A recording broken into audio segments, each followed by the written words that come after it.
Hello and welcome to Rise. I have a special guest with us today. Her name is Sherry Gaba, and she is a licensed psychotherapist and life coach who helps people cope with codependency, addictions, trauma, and mental health issues.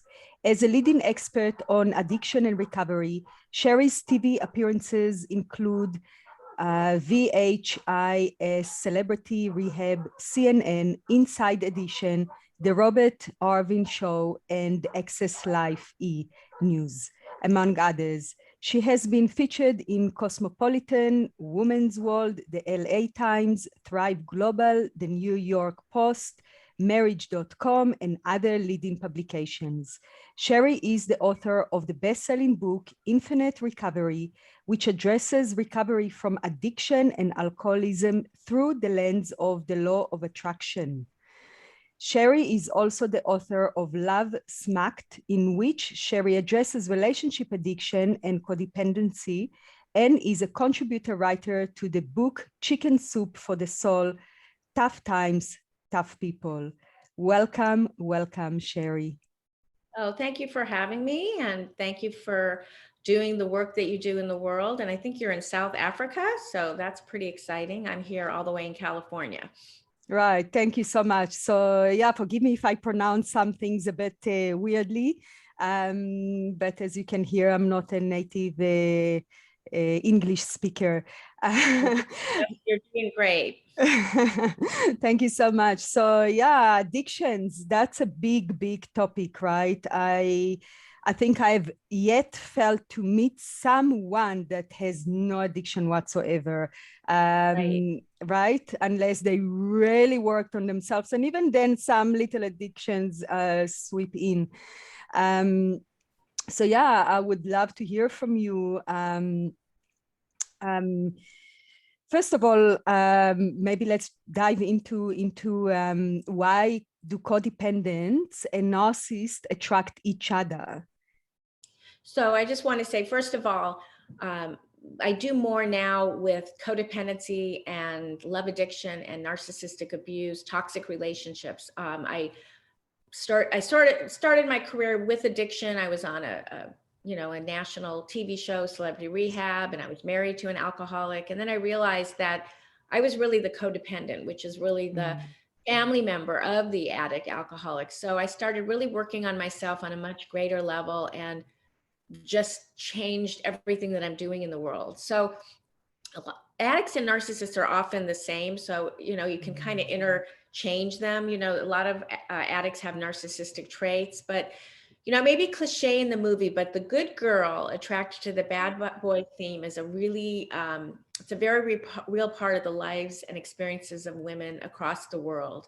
And so as my practice as a therapist, as well as my role as a coach, I work with individuals with codependency who find themselves getting into relationships with narcissists over and over again, or addicts for that matter. And they often bring up the question, why do codependents attract narcissists? So in addiction research, the relationship between a codependent and narcissist is sometimes known as a dance. And in my work, there's a definite pattern of behavior with each party playing their own role. So they both have a part, and they allow the other party to play their role as well. So there's a definite answer to the question, why do codependents attract narcissists, and what makes narcissists so attracted with codependents? Both the codependent and the narcissist have a poor relationship with themselves as individuals. So the codependent has learned to put others first and minimize the needs of themselves. So everybody else, goes first. They're very other focused. And the narcissist is just the opposite. They place themselves above all others with the total goal of the relationship as one of exploitation and to get their needs met. So you got the codependent who's giving, and the narcissist who's taking. So in the codependent, the narcissist finds the ultimate giver, a person who gives to the extent of completely losing themselves. So as with all disorders, there's no test for the condition of narcissism or codependency, but rather the prevalence and the appearance of specific behaviors and beliefs that occur. So a few of these issues can include, for narcissists, exaggerated self-importance, fantasies about the superiority of themselves. the need for constant admiration, feelings of entitlement, a lack of empathy towards others. And they also tend to have specific false charms and charisma. So you get really sucked into that charm that they can use to take advantage of the perfect partner, the codependent, because the codependent who has not a great sense of self wants to be loved and wants to hear all these really good things.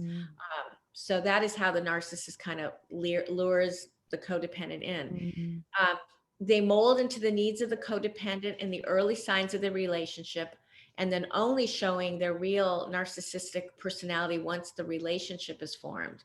So at the same time, the codependent lacks the ability to set boundaries, is focused on pleasing others, has a very low self-esteem, and then takes responsibility for all of their problems and making excuses for the narcissist's behavior.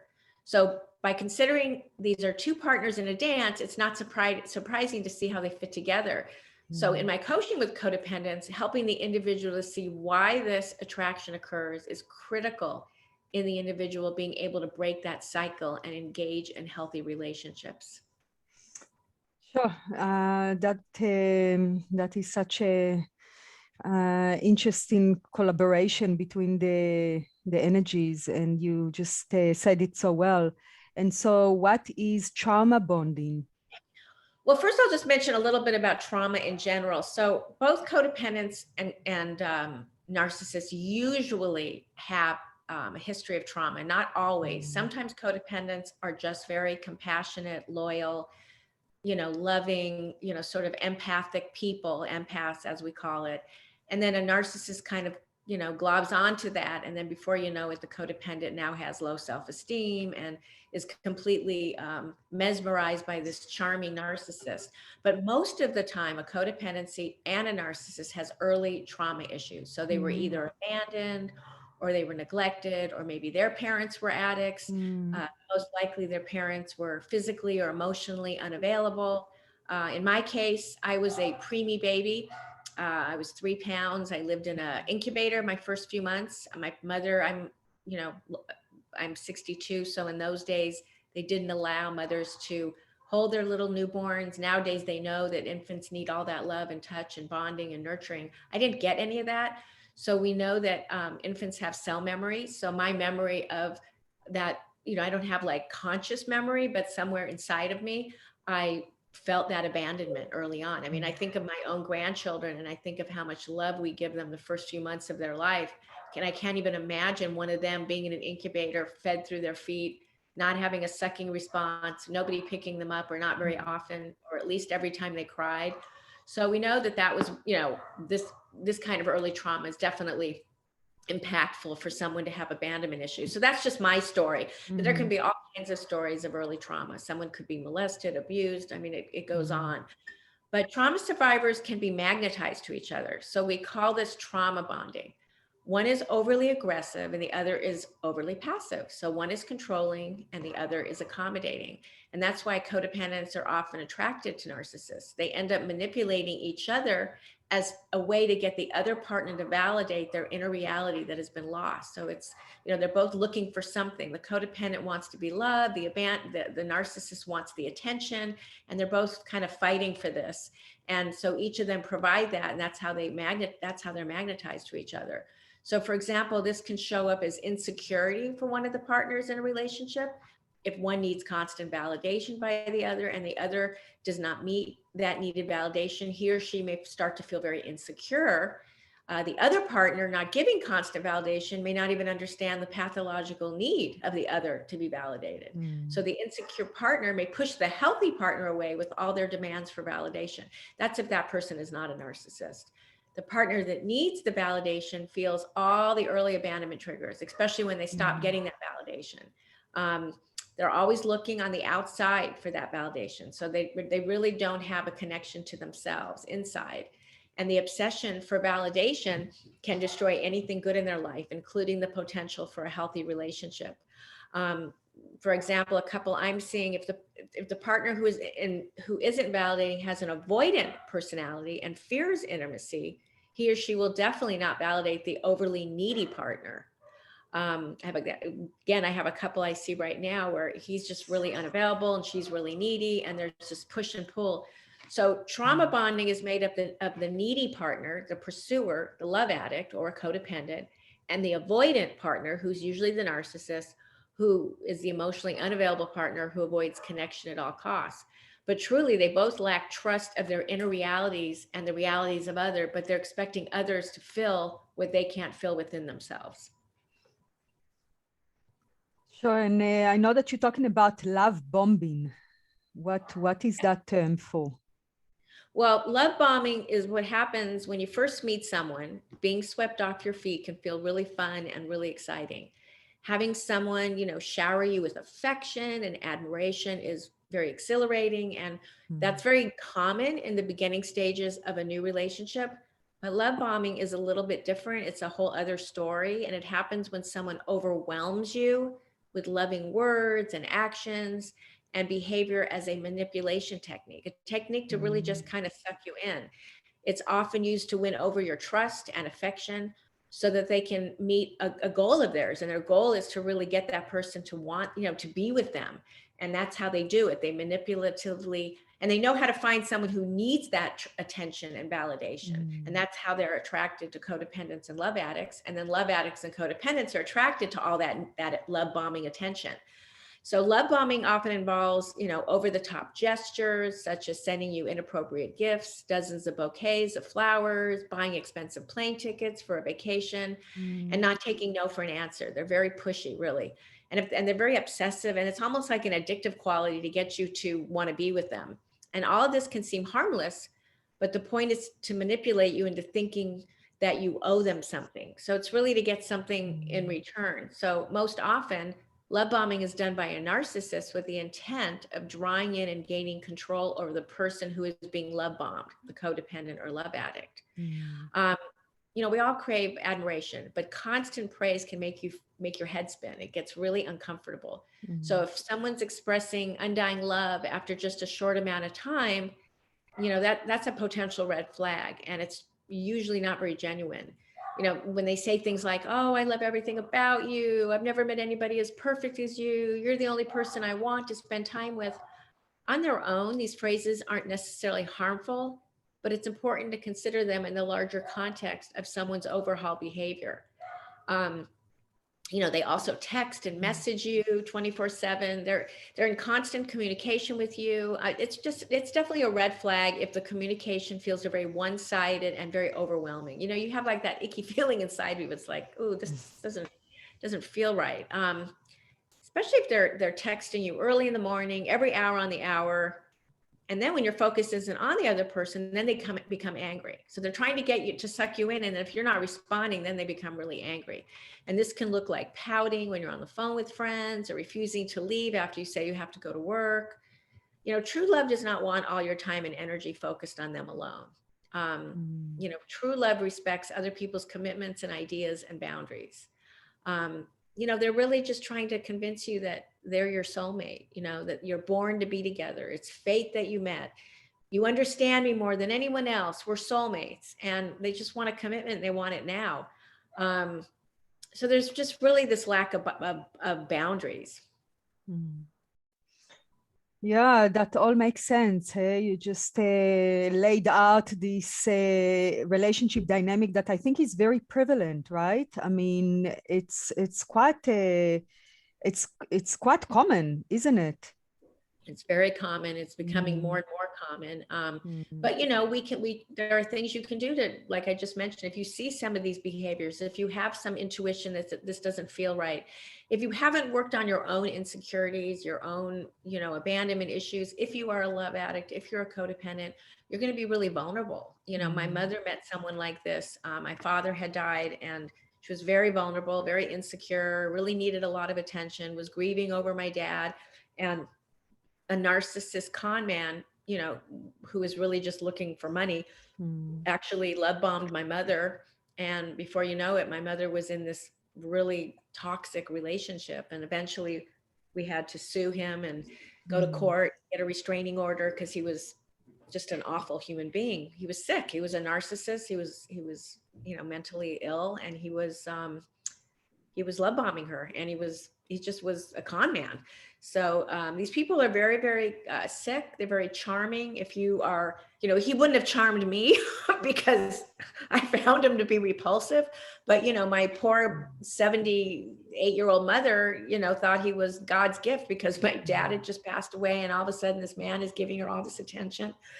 She just didn't know any better. She had the beginnings of dementia. So, you know, elderly people, all people, anybody can be vulnerable to these predators. Yeah, unfortunately, that's right. You're talking about gaslit. How do you know that you've been gaslit? And if you can maybe talk a little bit about what it means.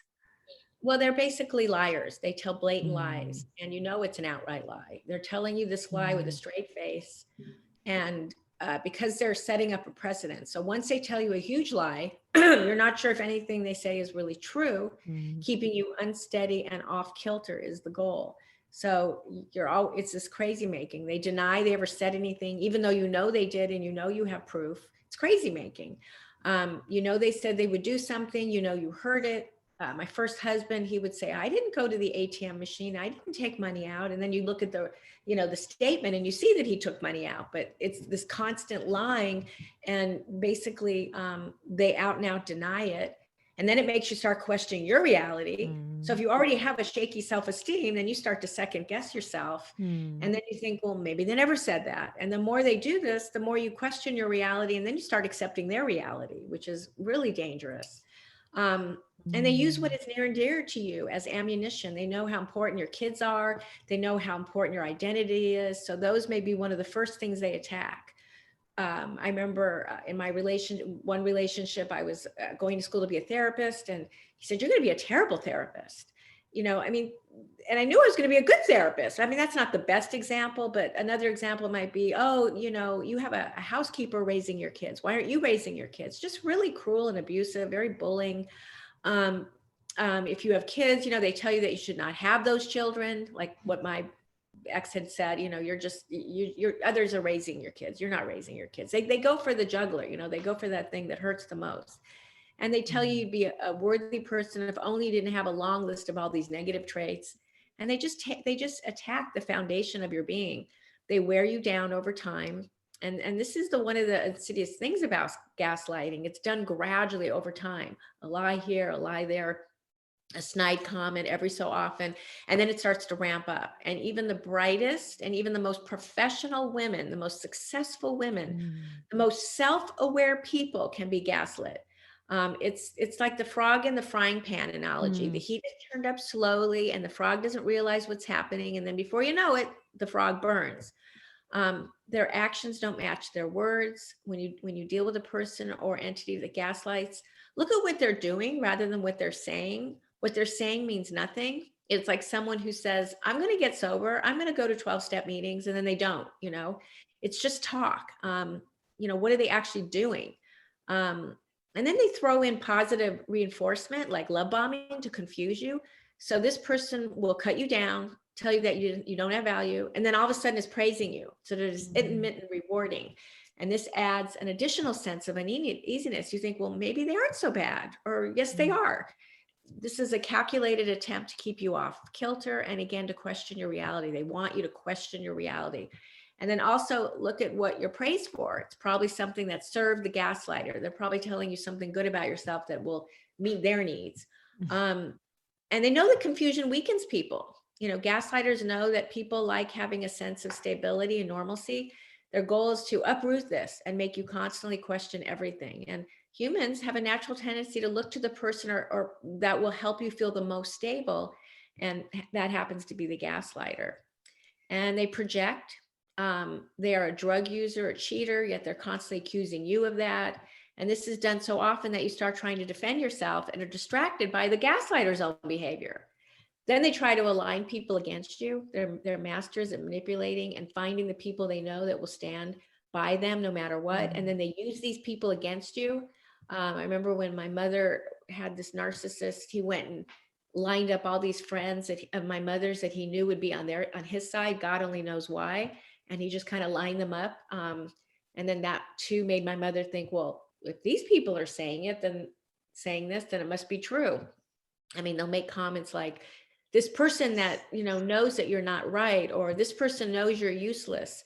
Keep in mind, it does not mean that these people actually said it. A gaslighter is just a constant liar. So when the gaslighter uses this tactic, it makes you feel like you don't know who to trust or who to turn to. And that leads you right back to the gaslighter, because that's been your only safety. And that's exactly what they want. They want to isolate you so they have total control. And they tell you or others that you're crazy. And this is one of the most effective tools of the gaslighter, because it's dismissive. And the gaslighter knows if they question your sanity, people will not believe you when you tell them the gaslighter is abusive. They don't want people to know that they're the one that's actually abusive. And they tell everyone else you're the liar. And so by telling everyone else, your family and everybody else, that you're a liar, it again makes you question your reality. And you've never known someone with the audacity to do this, so they must be telling the truth. But it's really manipulation. It makes people turn into the gaslighter for the correct information, which isn't correct information at all. So the more you're aware of these techniques, the quicker you can identify them and avoid falling into a gaslighter's trap.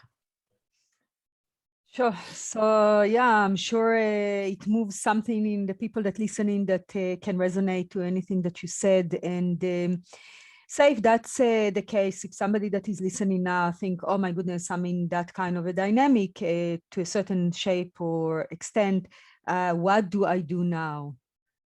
Well, you want to work with a therapist or coach. I happen to be a licensed therapist and a coach. You want to work with someone that can help you with early trauma, because there's a pretty good chance that you've been traumatized by this person, or you have early trauma, which is what attracted you to this type of person.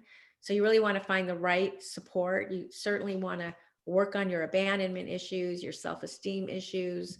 You want to read up on, there's so much out there about the subject. I mean, you can go to my Codependency Curious, which is my Instagram feed, Codependency Curious.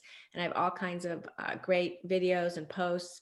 I'm also offering a free ebook called Narcissistic Partners and Love Addicts.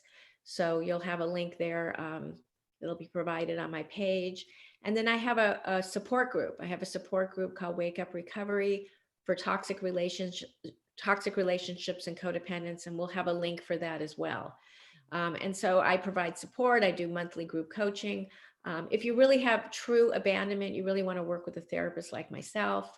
If you're just someone that just got into the wrong situation and the wrong time, wrong situation, and you think that you just need the support of a group just so you don't feel so alone, then you'll love my Wake Up Recovery program. And then you might want to pick up my book, which is called Love Smacked, Breaking the Cycle of Toxic Relationship Addiction, so that you can find everlasting love. Love Smacked, that's on Amazon. And then I just have a lot of free stuff out there. You'll get my free ebook if you go to the link on the page. And I'm just, here to support you any way I can. Thank you. Yeah, all the links will be here. So please go ahead if you need that support and reach out. And I want to ask you, because you mentioned early trauma, and I think that it's usually really the case that, nobody will jump into this kind of dysfunctional dynamic unless they carry some unresolved pain from early attachment and dynamics. And it's usually with the primal support, right? So it's usually with the mother and father. Yes, generally a codependent or love addict has grown up with some kind of neglect, abandonment, an attachment, like you said, an attachment, I'm trying to think of the right word, like just a broken attachment issue. Deficiency, Yeah, exactly. But again, you could be someone who's just a really kind, loyal, compassionate individual, and you just happen to hook up with a narcissist. So I really want people to know that you don't have to have early trauma, but generally that is the case. Oh, I forgot to mention, I do a lot of podcasting on the subject. If you go to the Love Fix, which is on iTunes and Spotify, we do a lot of podcast episodes on narcissistic abuse and love addiction and codependency. Right. And I just want to take the conversation a little bit more into addiction. Because I find that as I started the conversation saying that I have failed to meet somebody that does not have addiction. And I just want to hear your take on it. I mean, you mean it's substance abuse or what do Yeah, you mean? substance abuse or any form of addiction where we dependent on an external fulfillment, in a form of substance. It can be social Yeah, I media, it think, can well, be, there's yeah. different kinds of addictions. There's substance abuse, heroin, alcohol, pot, any kind of pills. And then and it's a way to self-medicate. If your life has become unmanageable because of this substance, and you most likely may be an addict or alcoholic. And then there's process addictions, what we call lifestyle addiction. So that would be codependency, love addiction. It could be gaming. It could be a food addiction. It could be debting. It could be internet addiction. It could be, it could be binge TV. It could be gossiping. You can be addicted to anything, but lifestyle addictions are the non-substance. So codependency, love addiction are really, and really what it is, the opposite of addiction is connection. So anyone that is in an addictive cycle is usually having difficulty connecting to something else that besides whatever their outside thing is. And that's why it's really just a distraction. It's a distraction from self. So addiction is a great way to not look inward, and really, how to get well really starts. It's an inside job. It is not an outside job. I love that. It's the constant try to fill in something that is missing from the inside, right? Exactly. With an external stimuli, and that doesn't fulfill it, so it keeps repeating itself. And exactly right. That's exactly right.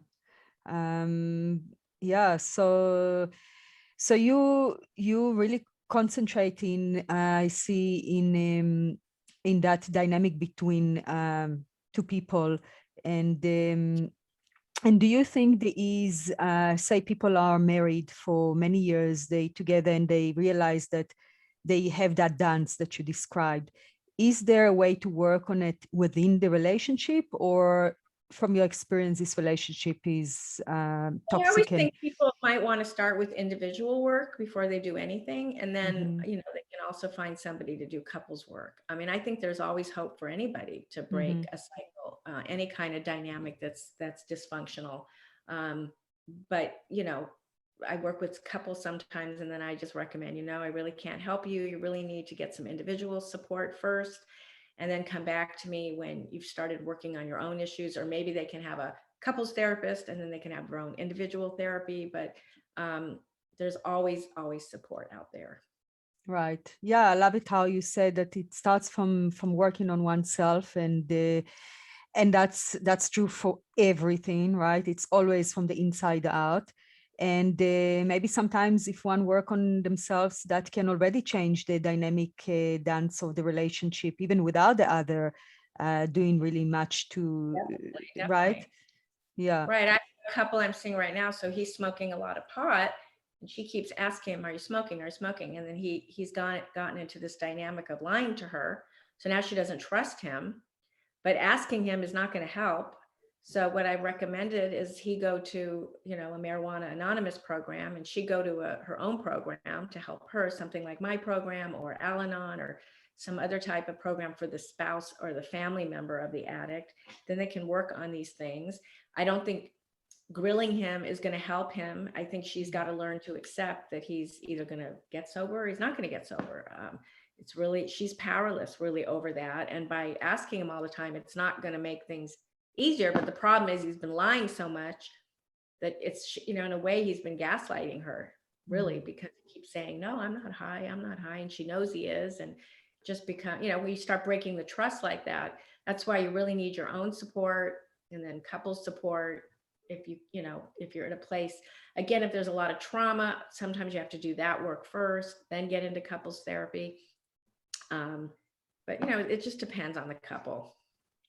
Yeah, and what you just said is very, it can be anything. It can be related to porn. It can be related to gambling. It can be related, right? When one person wants to, maybe not by intention wanting to lie or in their nature, but they have to mask, a constant Yeah, they don't wake up that morning and they say, I want to see how I can hurt my wife or my husband by lying. I don't believe that it's intentional.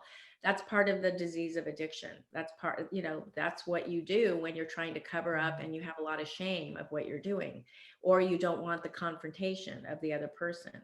So it's a disease, and once, the lying is just part of the disease. And you need to kind of separate yourself, like, here's the disease, and then there's me, the authentic self. You are not your disease, but you have a disease, but you are more than your disease.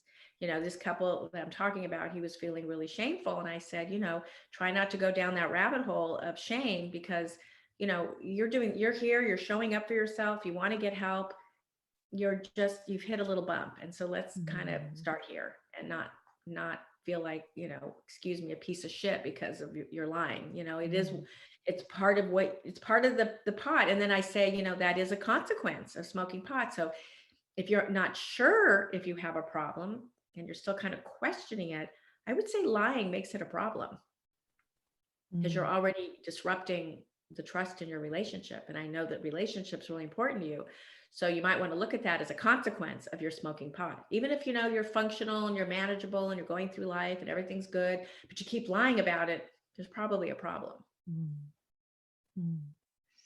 Yeah, and I love how you said that don't have to go through that rabbit hole of shame, because yeah, I mean, we all have those places that we need to love, right? That are still struggling, still needing love and needing our love. Yeah, I mean, the truth of the matter is, you can't make any addict, love addict, codependent, any, more shameful than they already feel.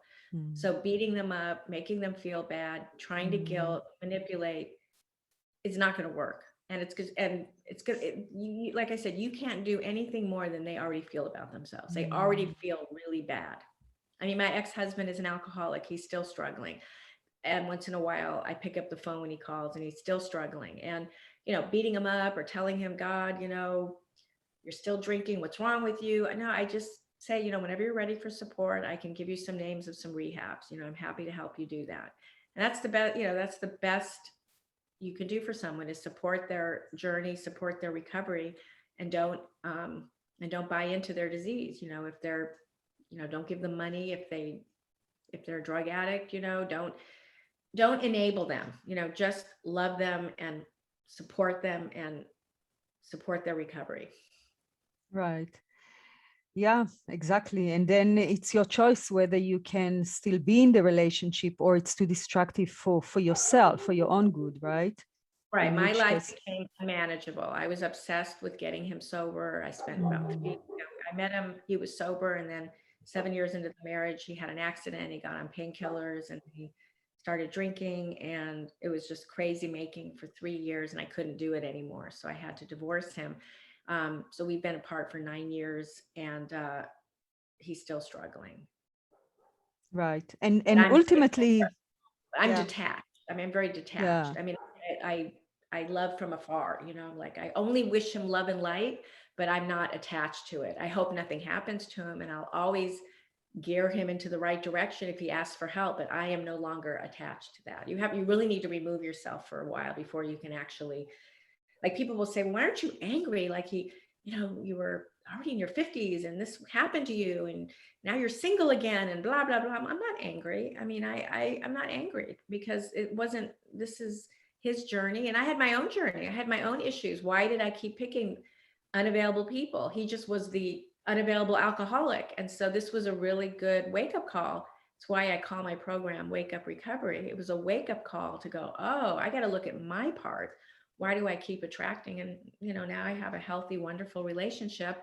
And it took me, 62 years to find, but it's never too late. It's never too late. It's never too late. Yeah. Thank you for that confirmation.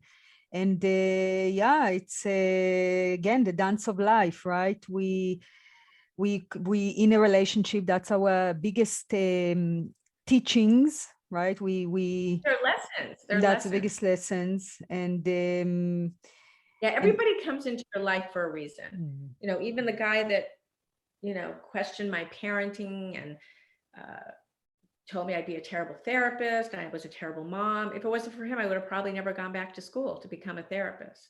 So he was the most abusive relationship I ever had. But you know what? I wouldn't have become a therapist. My first husband left me with a 1-year-old. I wouldn't have become a therapist. I mean, all of these things just, they all led to the next thing. Each one led to the next thing. Yeah, exactly. This is When I a, became a therapist later, in my first marriage, I wanted to help single mothers. So if I wouldn't have been a single mother in my first marriage, I wouldn't have become a therapist to want to help single mothers, and it just each thing is layered upon layer, and it's just all meant to be. Exactly. This is really the big broad message of this summit, is that life is happening to support you. It's happening for your evolution, for your growth, and the challenges especially are the ones that shaping you. If you are willing to cultivate the teachings, if you are willing to look at it from that lens of evolution and growth. So yeah, thank you so much, Sherry, for all your wisdom and all your knowledge, and yeah, thank you for doing the work that you're doing in the world. You are very welcome. Thank you for having me, and make sure you check out the links on the page and my book, Love Smack. You'll even hear about my story in the book. Plus, it's a wonderful story to help you with your love addiction or codependency. And I don't usually go on and on, but I just have so many great things out there that don't cost anything. The Love Fix podcast is free. I'm just out there to support you. Thank you so much, and blessings your way. Thanks. Ciao.